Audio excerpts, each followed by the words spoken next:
juga bahwa ada satu orang di depannya. Dia coba untuk memberikan damage juga dengan darah yang cukup banyak habis dari Galang. Tentunya menjadi informasi bagi teman dari Dewa untuk bakal coba untuk maju, dan mereka berhasil mempick off Aura dengan bener-bener perfect tanpa terculik satupun dari player Dewa. Dan ngomongin soal perfect nih, kita bakal ngeliat di map Kalahari siapakah tim yang berhasil perfect banget untuk di map Kalahari atau round kedua kali ini kita bikin.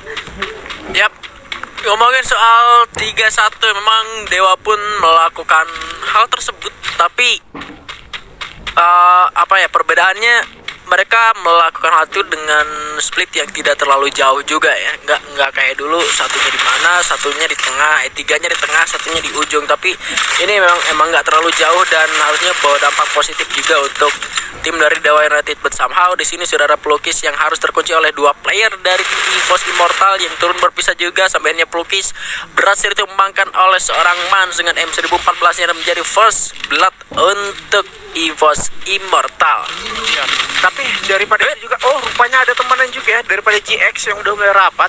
Nggak sendirian Pelukisnya, masih ada teman dan juga udah memberi kompon senjata 10-14, responsif juga cukup cepat. Dan kali ini UMP bakal coba prepare lagi karena Jujun dipaksa, bukan Jujun itu kan nyaman, dipaksa untuk medikasi dan sambil nembak lagi ke arah depan. Cepat banget responsifnya orang saat ini di depan, dan bakal terus lagi wallnya di double. Bahkan kali ini seorang Mans memberikan juga satu drag damage yang cukup besar ke arah JX dan dipaksa untuk medikasi. Masih ada hand cannon bakal coba dilakukan, sama-sama dua medkit tersisa dan mengaktifkan skill clue sambil mencari informan kemana pergerakan si GX ini tadi, sehingga Mans bisa memutuskan ke arah mana dia untuk bergerak supaya nggak blunder.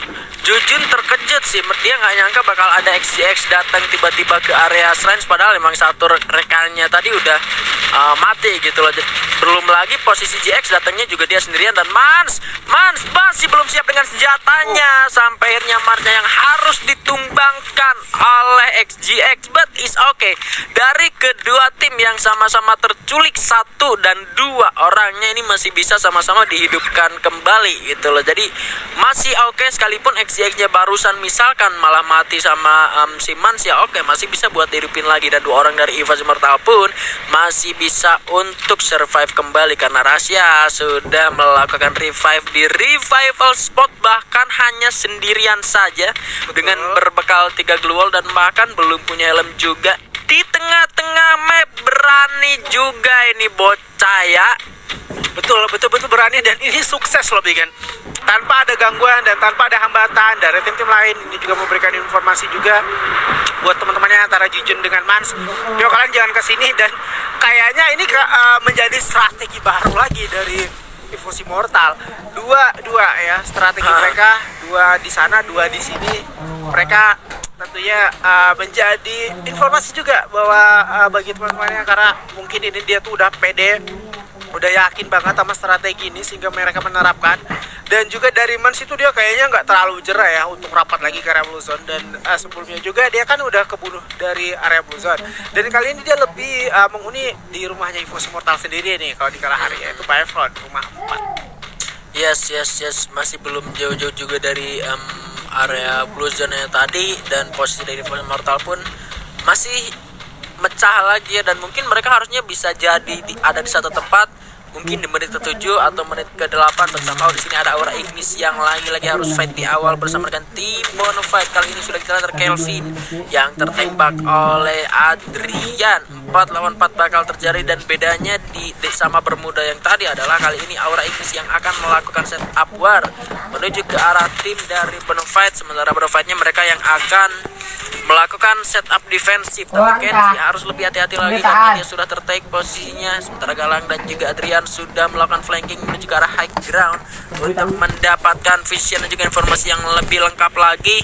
Masih belum berhasil untuk di take 1 member pun dari tim Bonafide, karena Bonafide sendiri memilih untuk merapat bertahan, dan mereka juga nggak pengen terlalu haus nyari info sampai offset gitu loh.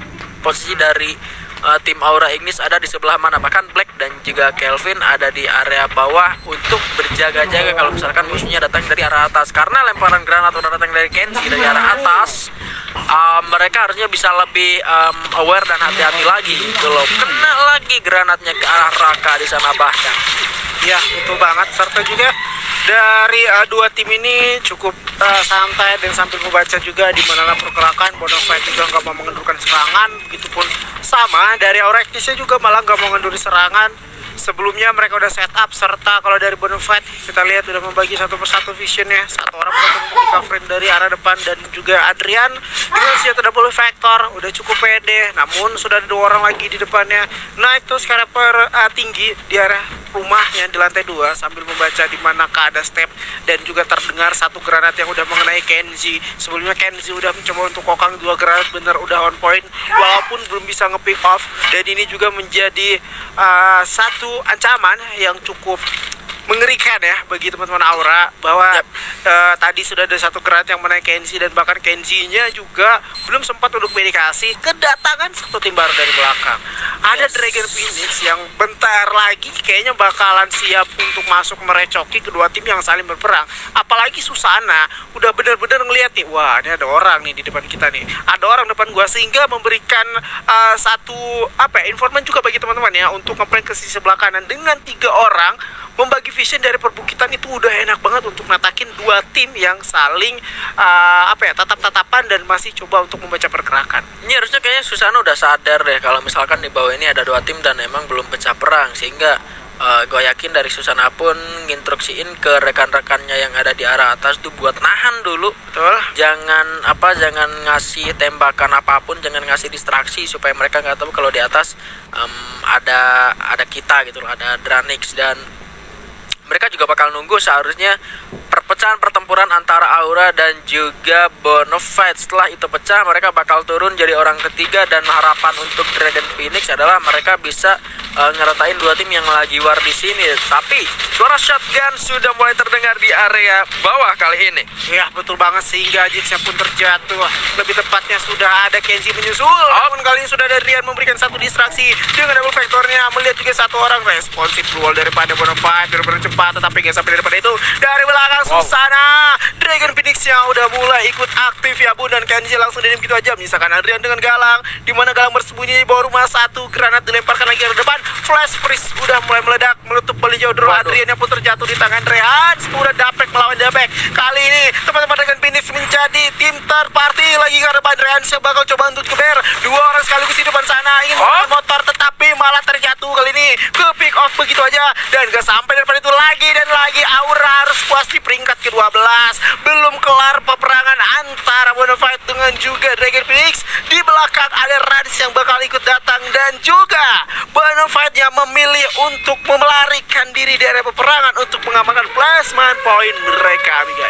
Bonafide-nya berhasil cabut, tapi Aura Ignis lagi-lagi tumbang di posisi ke-12. What happen, ada apa dengan adik-adik dari Aura Ignis? Tapi kita melihat juga Kelvin sudah tertembak oleh seorang mouse. Sayang, 1000 sayang, lagi-lagi Aura Ignis harus tumbang di posisi ke-12.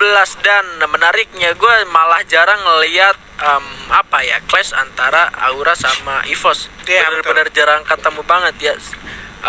Gue rasa ini justru malah yang tunggu-tunggu tapi tidak terjadi gitu loh. 2 ikonik di Free Fire Master League season 5 ini, bahkan di all season Free Fire Master League, EVOS dan Aura ini merupakan salah 2 tim ya, lebih salah 2, karena emang 2 yang gue sebut.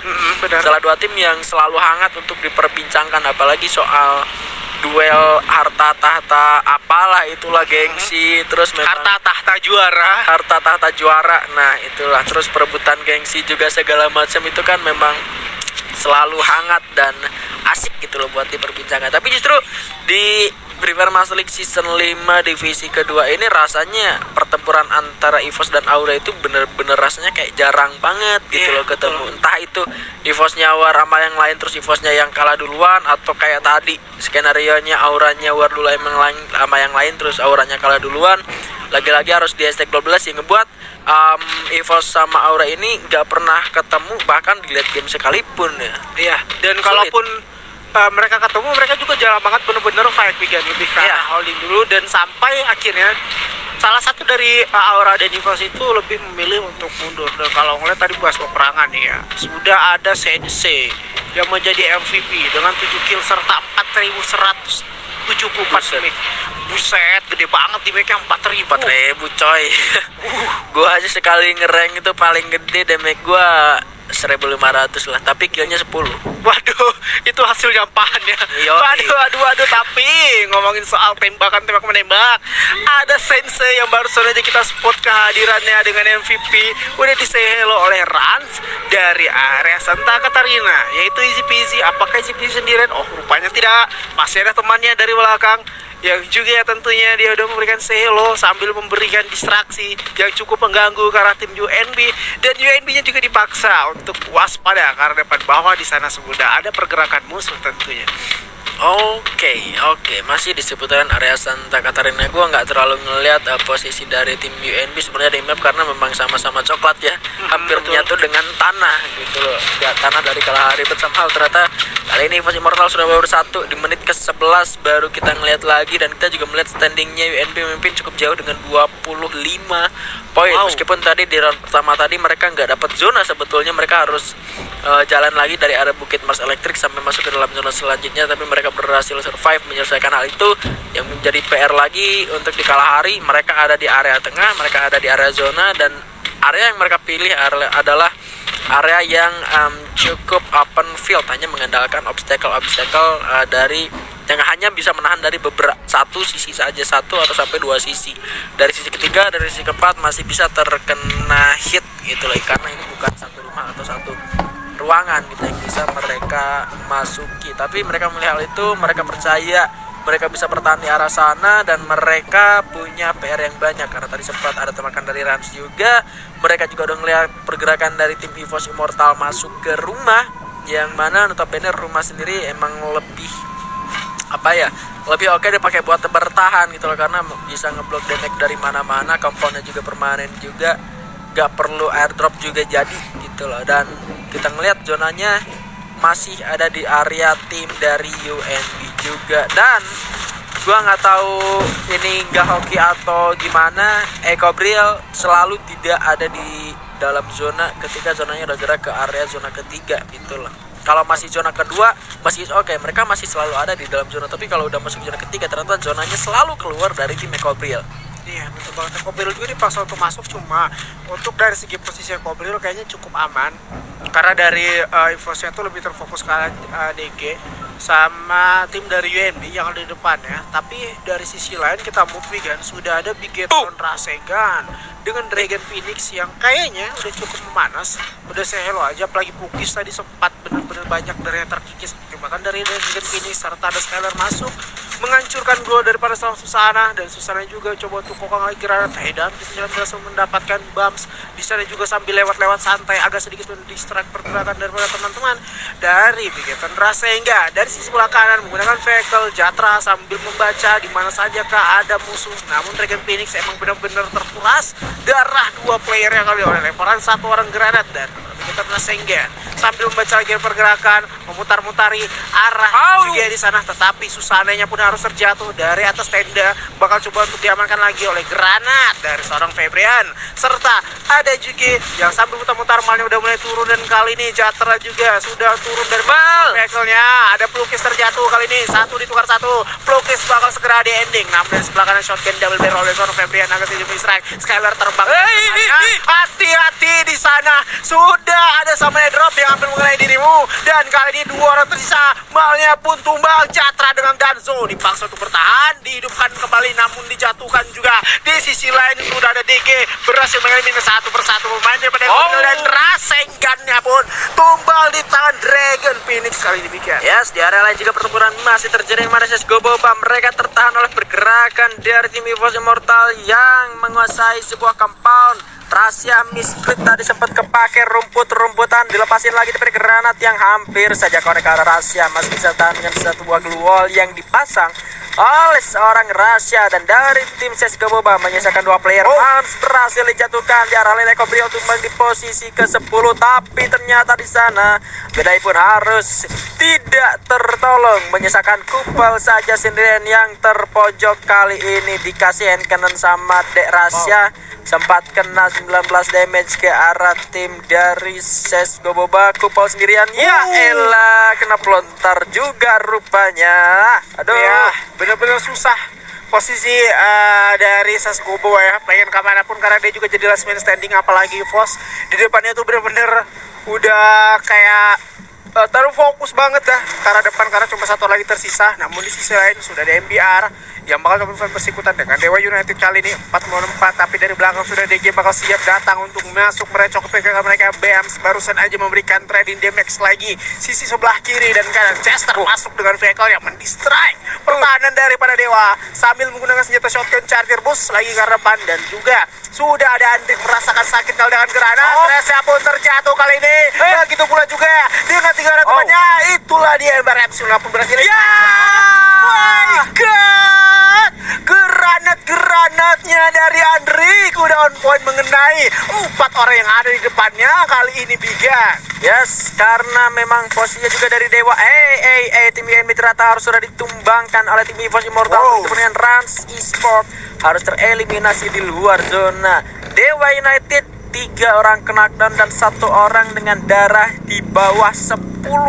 Memang dengan 1 buah granat itu udah auto rata semua sih. 1 orang knock dengan 1 granat juga bakal bisa langsung ke end, yang ngebuat 1 granat dari si Andrik tadi bisa langsung wipe out tim dari Dewa United dengan sangat-sangat mudah. Karena emang kita ngelihat dari health point dan juga 3 playernya udah pada udah pada jatuh semua gitu, pada knock semua. Gak ada glue juga yang dipasang sama player dari tim Dewa United tadi karena emang mereka ngerasa warnya udah kelar gitu loh. Tadi timnya yang si MBR nya juga udah instan, udah mati, jadi tugas dia tinggal nge-revive doang karena zonanya juga udah jalan lagi tadi.